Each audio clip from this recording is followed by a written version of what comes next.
Sigaw si Jeff Taylor, ang commentator ng Bakbakan Gilas at KSA, bunga ng buslo ni Justin Brownlee sa 3 sa huling segundo ng bakbakan.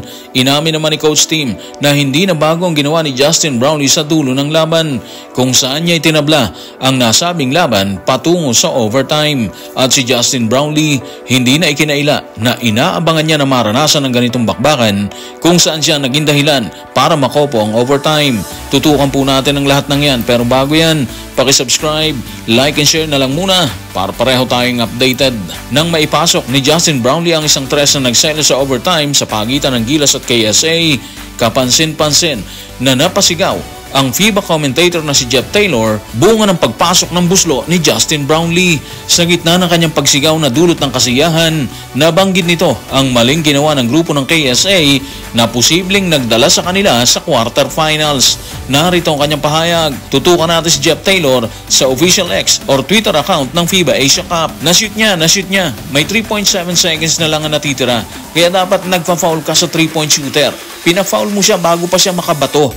Hindi mo isusugal yan sa isang player na tulad ni Justin Brownlee. By the way mga playoffs, pakinggan muna natin ang boses ni Jeff Taylor. Brownlee gets it up. He makes it! He makes it! 3.7 seconds left. That is why you foul the 3-point shooter. O diba, sobrang gulat na gulat siya sa nangyari sa ginawa ni Justin Brownlee. Nakita niya na hindi nag-foul ang KSA kay Justin, na ayon sa kanya, dapat bago kumasa si Brownlee sa 3, inunahan na ng KSA na i-foul para maiwasan ang isang disaster na katulad na nangyari sa kanila, di ba? Kung tutuusin kasi, panalo na sila dun eh. Ako aaminin ko na wala na ako ng tiwala nung bago pa iputok ni Justin na isang 3. Sabi ko wala na to, talo na to talaga kasi 8 seconds na lang eh. Pero nagkamali ako dun ha. Mananalo pa pala tayo via overtime. At syempre hindi nakita yun ng KSA mga ka-playoffs. Akala nila safe na talaga ang lamang nilang 3 sa 8 segundong natitira sa bakbakan. Balikan natin si Jeff Taylor ha, yung sinabi niya dapat daw nag-foul na yung KSA bago pa pumutok ng 3 si Brownlee. Tama yun eh. Kung kasi nag-foul na sila bago pa ihampas ni Justin ang bola sa ere, may possibility talaga na manalo yung KSA, di ba?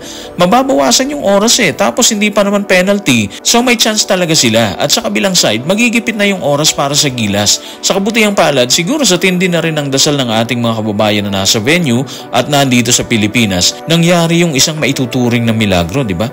Milagro kasi talo na talaga tayo eh, pero nanalo pa. Siyempre hindi naman kinaya mag-isa ni Brownlee yan. Andyan sila lahat eh. Lahat may kanya-kanyang ambag doon. Pero sobra akong humanga kay KQ kay Dwight at kay AJ Edu. Ang laki ng ginawa nila dito. Habang tila gulat na gulat si Jeff Taylor, ang commentator ng FIBA Asia Cup sa ginawa ni Justin Brownlee, inamin naman ni Coach Tim Cone na panalo na sana ang grupo ng KSA kung hindi lang dahil sa kabayanihan ng kanyang naturalized player. Hindi na rin niya ikinaila na nagbigay ang KSA ng matinding problema habang nasa kainitan ng bakbakan. Narito ang kanyang pahayag. Tutukan natin si Coach Tim sa report ng FIBA sa FIBA at basketball.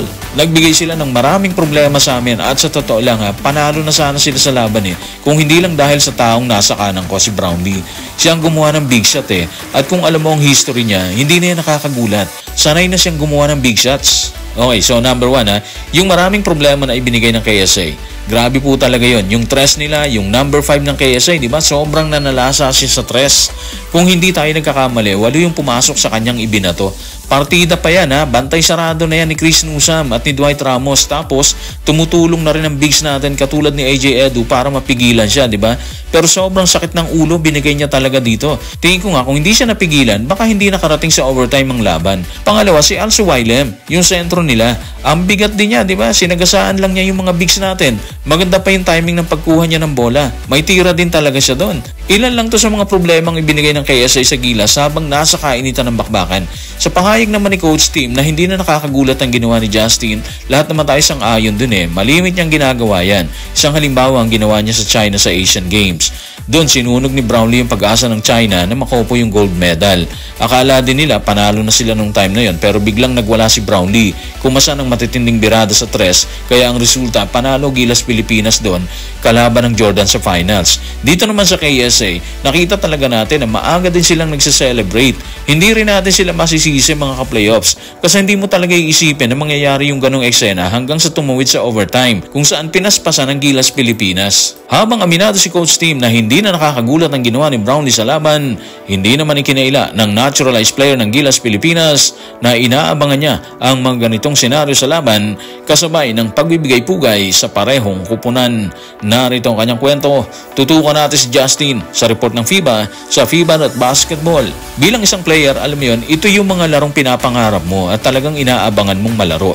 Kailangan ko lang bigyang pugay yung parehong kupunan. Maswerte lang at masaya ako na nakuha namin ang panalo at makausad sa tournament na to. Tama siya doon ha. Bilang isang player kasi, gusto mo magkaroon ng magandang performance na katulad ng ginawa niya kagabi versus KSA. Lahat sila naghahangad na magawa nila yan. Hindi man malimit, siguro kahit minsan sa panahon ng kanilang paglalaro. Lalo na kung international competition na katulad nito. FIBA, di ba? Parang wala na tayong masabi tungkol kay Justin eh. Kaya siguro, wish na lang natin is mabigyan natin ng magandang laban ng Australia na defending champion. Sana mabigyan natin sila ng matinding laban na tatatak sa isip nila na minsan sinagasaan sila ng Gilas Pilipinas. Alam naman natin na mabigat ang hamon sa quarterfinals versus Australia. Pero sabi nga nila bilog yung bola, di ba? Pareho lang naman sila nagpa-practice kaya walang imposible dyan. Kung mapapansin nyo, yung dalawang panalo ng Gilas, pahirapan talaga. Dumadaan sila sa mabigat na pagsubok. Sa Iraq, nahirapan din sila. Tapos dito sa KSA, sobrang nahirapan din sila dito. Kaya tingin ko, kahit mahirapan ng Gilas sa Australia, pupukpok din sila dyan. Pero again, butas ng karayom yan. Kaya lang, walang imposible kung paghihirapan gawin at sasang-ayon ang tadhana sa pambansang kupunan. So guys, maraming salamat.